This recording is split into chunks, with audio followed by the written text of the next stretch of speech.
Viewers welcome back हम programme so viewers गलबात करन जा रहे हैं कि एमनेस्टी इंटरनेशनल ने एक डिटेल रिपोर्ट जारी करके दस्सिया है कि पिछले वरियां विच भारत वालों इजराइल नूं भेजे गए हथियार अते दारू सिक्का इजराइल विच बेगुनाह फलस्तीनियां दी नस्लकुशी लई वरतिया गया है जड़ा कि वार क्राइम है। सो इस बारे आपां गलबात करन जा रहे हैं। सो असीं चाहांगे कि तुसीं इस तरह बड़े रहना देखण सुन लई या लिखण लई तुहाडा बहुत बहुत शुक्रिया जी। डॉक्टर साहब की कहना चाहोगे? देखो, नेतनयाहू इजराइल के प्राइम मिनिस्टर ਨੂੰ ਪਹਿਲਾਂ ਹੀ इंटरनेशनल क्रिमिनल कोर्ट ਵੱਲੋਂ वार क्रिमिनल ਐਲਾਨਿਆ ਜਾ ਚੁੱਕਾ। जो कुछ इजराइल ਵੱਲੋਂ वैस्ट बैंक और गाजा 'ਚ खास तौर पर पिछले लगभग 2 साल तो ही किया जा रहा है, उस ऑलरेडी जैनोसाइड के तौर के उत्ते दुनिया के विच मानता है। और यही कारण है कि नेतनयाहू की गिरफ्तारी जो किसी भी होर मुल्क के विच रुके। ईवन न्यूयॉर्क के मेयर ने भी पहला अपनी इलैक्शन कैंपेन वेले कहा सी भी जो न्यूयॉर्क आया तो मैं गिरफ्तार कराँगा, पर बाद उन्हें जो अपनी लीगल एडवाइस और दूसरी लई तो उन्होंने लगा कि भी ये क्योंकि फैडरल है और ये उहदे चों नहीं कर सकता। लेकिन ये उहदा कहना कि भाई ये नरेंद्र मोदी और नेतनयाहू दोनों वार क्रिमिनल ने। ये न्यूयॉर्क का मेयर ममदानी उसका कहना है और ये कोई दो रावां नहीं ने। लेकिन नेतनयाहू जिहड़ा वार क्रिमिनल है, जिन्हें 1 लाख तो ज़्यादा बेगुनाह फलस्तीनियां का मर्डर किया, जिन्हें 2/3 औरतां ते बच्चे ने, पर इस नरसंहार या इस जैनोसाइड या इस नस्लकुशी भारत का कितना वड्डा रोल है। सिर्फ यही नहीं कि जो इजराइल ने ईरान के उत्ते हमला किया उस तो 2 दिन पहला मोदी उत्थे सी, लेकिन किवें भारत दे विच बनया होया असला, हथियार, एमनीशन एंड वैपन्स वो उत्थे इस्तेमाल होए ने। इसका भांडा अज और अज की मेन खबर सारे इंटरनेशनल मीडिया च है, ईवन एसोसिएटेड प्रेस की भी। India risks complicity in Israel's war crimes in Gaza, Amnesty report reveals. हुण एमनेस्टी इंटरनेशनल ने एक रिपोर्ट जिसका टाइटल है made in India the supply of weapons and ammunition to Israel, ये उहदा उन्वान है उस रिपोर्ट का कि बई किवें इंडिया भी वार क्राइम्स दे विच भागीदार है, क्योंकि उसने इस पीरीयड दे विच इजराइल नूं एमनीशन और वैपन्स दिते ने जिहड़े कि गजा दे विच इस्तेमाल होए। और इस दे उत्ते उन्हां दा दावा कीता उन्होंने एमनेस्टी इंटरनेशनल अपनी रिपोर्ट कि भारत ने लगातारता नाल इजराइल नूं इस दौर दे विच हथियार दिते। और हालांकि इहदे बावजूद कि भारत नूं पता है कि भी ये जिहड़ा इन्हां दा इस्तेमाल गजा पट्टी दे विच फलस्तीनी लोकां दे खिलाफ जो जैनोसाइड नेतनयाहू कर रहा उहदे च होना है। और उहदे च उन्होंने कहा कि भारत सरकार और इजराइल दा डिफेंस मैटर्स दे विच बड़े डूंघे संबंध ने और उन्होंने एक सप्लाई चेन बनाई। और ये जड़ियाँ अड खेपां जड़ियाँ उहदा फिर उन्होंने नंबर भी दिता है कि कितना हथियार गया है। उन्होंने कहा कि भारत च बने हथियार, गोला बारूद, पुरजे ते दूसरा समान उन्हां वड्डियां इजरायली कंपनियां नूं बेचे गए, भेजे गए, ਜਿਹੜੀਆਂ कि इजरायली फौज ਨੂੰ ਅੱਗੋਂ सप्लाई ਕਰਦੀਆਂ ਨੇ। और ਉਹਦੇ 'ਚ ਉਹਨਾਂ ਨੇ ਈਵਨ ਉਹਨਾਂ ਭਾਰਤ ਦੀਆਂ ਉਹਨਾਂ ਕੰਪਨੀਆਂ ਨੂੰ ਦੀ ਵੀ ਸ਼ਨਾਖਤ ਕੀਤੀ ਹੈ ਜਿਨ੍ਹਾਂ ਨੇ ਇਸ ਦੇ ਵਿੱਚ ਸ਼ਮੂਲੀਅਤ ਕੀਤੀ।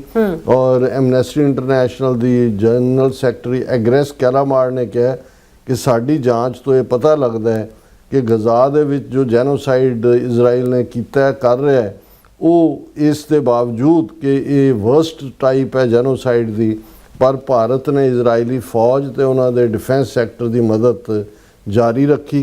और ये उन्होंने कहा कि भी भारतीय अधिकारी जड़े ने उन्होंने ये पता सी कि भी उत्थे काहदे लई हथियार इस्तेमाल हो रहे हैं। और उन्होंने कहा भी जदों इजरायली फौज गजा च वड्डे पैमाने च मौत, तबाही ते पीड़ पहुँचा रही सी, उदों भी भारतीय कंपनियां ने इजराइल के डिफेंस खेतर दे विच पुरजे ते गोला बारूद भेज के लाभ कमाया। उन्होंने ये मंग की है वो एमनेस्टी इंटरनेशनल भारत सरकार तो कि ये जड़ा हथियार, गोला बारूद ते पुरजे एक्सपोर्ट किए जा रहे हैं इजराइल में, इन्हों फौरन बंद किया जाए। उन्होंने कहा कि सारिया कंपनियां की भी जिम्मेवारी है कि भाई वो जिहड़े मनुखी हक ने उन्होंने ऑनर करे और ऐसे प्रभावशाली कदम चुके जान ताकि ਇਜ਼ਰਾਈਲ ਨੂੰ ਇਸ ਕਿਸਮ ਦੇ ਨਰਸੰਹਾਰ ਲਈ ਜਾਂ ਜੈਨੋਸਾਈਡ ਲਈ ਮਦਦ ਨਾ ਮਿਲੇ। ਫਿਰ ਉਹਨਾਂ ਨੇ ਇਸ ਦੇ ਉੱਤੇ ਜਿਹੜਾ ਹੈ ਉਹਨਾਂ ਨੇ ਕਿਹਾ ਕਿ ਭਾਈ ਇਹ ਨੇਤਨਯਾਹੂ ਤਾਂ ਵੈਸੇ ਹੀ ਦਾਅਵਾ ਕਰਦਾ ਹੈ ਕਿ ਜੀ ਮੈਨੂੰ ਭਾਰਤ ਦੇ ਜਿਹੜੇ 140 ਕਰੋੜ ਦੀ ਆਬਾਦੀ ਵਾਲੇ ਲੋਕ ਨੇ ਉਹ ਬਹੁਤ ਪਿਆਰ ਕਰਦੇ ਨੇ। ਔਰ ਇਸ ਤੋਂ ਪਹਿਲਾਂ ਇਹ ਤਾਂ ਹੁਣ ਐਮਨੈਸਟੀ ਦੀ ਰਿਪੋਰਟ ਹੈ, ਜਸਟਿਸ ਮੁਰਲੀਧਰ ਜਿਨ੍ਹਾਂ ਨੇ ਆਪਣੀ ਰਿਪੋਰਟ ਇਸ ਤੋਂ ਪਹਿਲਾਂ ਦਿੱਤੀ, ਉਹਨਾਂ ਨੇ ਕਿਹਾ ਕਿ ਵੀ ਇਜ਼ਰਾਈਲ ਗਜ਼ਾ ਦੇ ਵਿੱਚ ਫਲਸਤੀਨੀ ਬੱਚਿਆਂ ਨੂੰ ਜਾਣ ਬੁੱਝ ਕੇ ਬੜੇ ਪਲੈਨਡ ਤਰੀਕੇ ਦੇ ਨਾਲ ਨਿਸ਼ਾਨਾ ਬਣਾ ਰਿਹਾ। ਔਰ ਇਹ ਜਿਹੜੇ ਮਿਸਟਰ ਮੁਰਲੀਧਰ ਨੇ ਇਹ ਓਡੀਸ਼ਾ ਹਾਈ ਕੋਰਟ ਦੇ ਪਹਿਲਾਂ ਚੀਫ ਜਸਟਿਸ ਰਹੇ ਔਰ ਇਹਨਾਂ ਨੇ ਜਿਹੜਾ ਇੰਟਰਨੈਸ਼ਨਲ ਲੈਵਲ ਦੇ ਉੱਤੇ ਜਿਹੜਾ ਕਮਿਸ਼ਨ ਹੈ ਉਹਦਾ ਚੇਅਰਮੈਨ ਬਣਾਇਆ ਗਿਆ ਸੀ। ਉਹਨਾਂ ਦੀ ਰਿਪੋਰਟ ਬੜੀ ਡੀਟੇਲਡ ਰਿਪੋਰਟ ਹੈ ਔਰ ਇਹ ਹੁਣ ਜਿਹੜੀ ਇਹ ਸਾਰੀ ਨਿਊਜ਼ ਦੀ ਡਿਟੇਲ ਹੈ BBC ਦੇ ਵਿੱਚ ਵੀ ਔਰ ਸਾਰੇ ਮੀਡੀਆ ਦੇ ਵਿੱਚ ਕਿ ਵੀ 7 ਅਕਤੂਬਰ 2023 ਨੂੰ ਹਮਾਸ ਨੇ ਜਦੋਂ ਇਜ਼ਰਾਈਲ ਤੇ ਹਮਲਾ ਕੀਤਾ ਤੇ 1200 ਲੋਕਾਂ ਦੀ ਮੌਤ ਹੋਈ ਸੀ। ਲੇਕਿਨ ਇਸ ਸਾਰੇ ਪੀਰੀਅਡ 'ਚ ਬਦਲੇ ਦੇ ਵਿੱਚ ਜਿਹੜਾ ਇਜ਼ਰਾਈਲ ਨੇ ਜੋ ਕੁਝ ਗਜ਼ਾ ਦੇ ਵਿੱਚ ਕੀਤਾ, ਇਹ ਰਿਪੋਰਟ ਕਹਿੰਦੀ ਹੈ ਕਿ ਭਾਈ ਹੁਣ ਤੱਕ 73,000 ਤੋਂ ਜ਼ਿਆਦਾ ਬੇਗੁਨਾਹ ਜਿਹੜੇ ਨੇ ਫਲਸਤੀਨੀ ਜਿਨ੍ਹਾਂ 2/3 ਔਰਤਾਂ ਤੇ ਬੱਚੇ ਨੇ ਉਹ ਮਾਰੇ ਜਾ ਚੁੱਕੇ ਨੇ। ਔਰ ਜਿਹੜੇ ਭਾਰਤੀ ਹਥਿਆਰ ਗਏ ਨੇ ਉਹਦੇ ਬਾਰੇ ਜਿਹੜੀ ਡੀਟੇਲ ਆ ਉਹ ਕਾਫੀ ਇਸ ਰਿਪੋਰਟ 'ਚ ਹੈ। Made in India the supply of weapons and ammunition to Israel ਇਹ ਰਿਪੋਰਟ ਦਾ ਨਾਂ ਹੈ ਜੀ।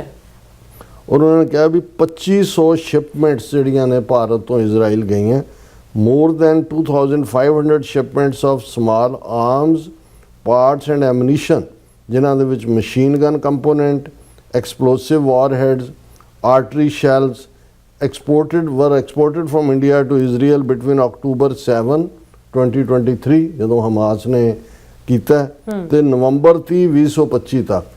ਹੁਣ ਅਜੇ ਨਵੰਬਰ ਤੋਂ 2026 ਤੱਕ ਦੇ ਆંકੜੇ ਨਹੀਂ ਹੈ। ਇਸ ਪੀਰੀਅਡ ਦੇ ਵਿੱਚ ਹੀ ਜਿਹੜੇ ਨੇ 2500 ਸ਼ਿਪਮੈਂਟਸ ਜਿਹੜੀਆਂ ਨੇ ਭਾਰਤ ਨੇ ਭੇਜੀਆਂ ਨੇ ਔਰ ਇਹ ਸਾਰੇ ਦੇ ਵਿੱਚ ਫਿਰ ਉਹਨਾਂ ਨੇ ਪੂਰੀਆਂ ਕੰਪਨੀਆਂ ਦੇ ਨਾਂ ਦਿੱਤੇ ਨੇ ਜਿਨ੍ਹਾਂ 'ਚ Adani group, Israeli Weapon Industries, Indo MIM, Kalyani strategic system, ਇਹ ਭਾਰਤ ਫੋਰਜ ਔਰ ਅਸ਼ੋਕਾ ਮੈਨੂਫੈਕਚਰਿੰਗ।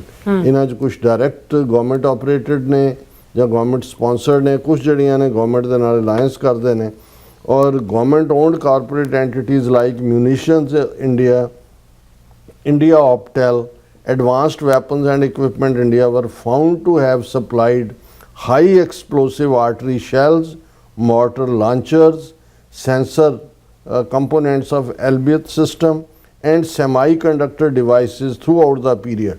ਹੁਣ ਇਸ ਤੋਂ ਤੁਸੀਂ ਅੰਦਾਜ਼ਾ ਲਾਓ ਕਿ ਵੀ ਜਦੋਂ ਅਸੀਂ ਇਹ ਕਹਿੰਦੇ ਹਾਂ ਵੀ ਨੇਤਨਯਾਹੂ ਵੀ ਵਾਰ ਕ੍ਰਿਮੀਨਲ ਹੈ, ਉਦੋਂ ਤਾਂ ਲੱਗਦਾ ਸੀ ਨੇਤਨਯਾਹੂ ਆਪਣੇ ਲੋਕਾਂ ਨੂੰ ਜਿਹੜੀ ਆਪਣੀ ਫੌਜ ਰਾਹੀਂ ਫਲਸਤੀਨੀਆਂ ਨੂੰ ਮਾਰ ਰਿਹਾ ਇਸ ਲਈ ਹੈ ਕਿ ਜੋ ਕੁਝ ਮੋਦੀ ਮੁਸਲਮਾਨਾਂ ਨਾਲ, ਸਿੱਖਾਂ ਨਾਲ, ਦਲਿਤਾਂ ਨਾਲ ਔਰ ਹੁਣ ਈਵਨ ਸਟੂਡੈਂਟਸ ਨਾਲ ਕਰ ਰਿਹਾ ਕਿ ਵੀ ਵਾਰ ਕ੍ਰਿਮੀਨਲ ਹੈ। ਪਰ ਇਹ ਦੋਵੇਂ ਵਾਰ ਕ੍ਰਿਮੀਨਲ ਕਿਵੇਂ ਇੰਡੀਆ ਦਾ ਐਮਨੀਸ਼ਨ ਜਦੋਂ ਕਿ ਬਹੁਤ ਸਾਰੇ ਯੂਰਪ ਦੇ ਮੁਲਕਾਂ ਨੇ ਇਨਕਲੂਡਿੰਗ ਬ੍ਰਿਟਨ ਕੁਝ ਚੀਜ਼ਾਂ ਦੇ ਉੱਤੇ ਪਾਬੰਦੀ ਲਾਈ ਹੈ ਵੀ ਇਜ਼ਰਾਈਲ ਨੂੰ ਉਹ ਵੇਚ ਰਹੇ ਨੇ। ਸੋ ਜਦੋਂ ਅਸੀਂ ਇਹ ਕਹਿੰਦੇ ਹਾਂ ਕਿ ਭਾਈ ਇਹ ਜੁੜਵਾਂ ਨੇ, ਵਾਰ ਕ੍ਰਿਮੀਨਲ ਮੋਦੀ ਵੀ ਹੈ ਔਰ ਵਾਰ ਕ੍ਰਿਮੀਨਲ ਨੇਤਨਯਾਹੂ ਵੀ ਹੈ ਤੇ ਇਹਨਾਂ ਦੀ ਅਕਾਊਂਟੇਬਿਲਟੀ ਹੋਣੀ ਚਾਹੀਦੀ ਹੈ।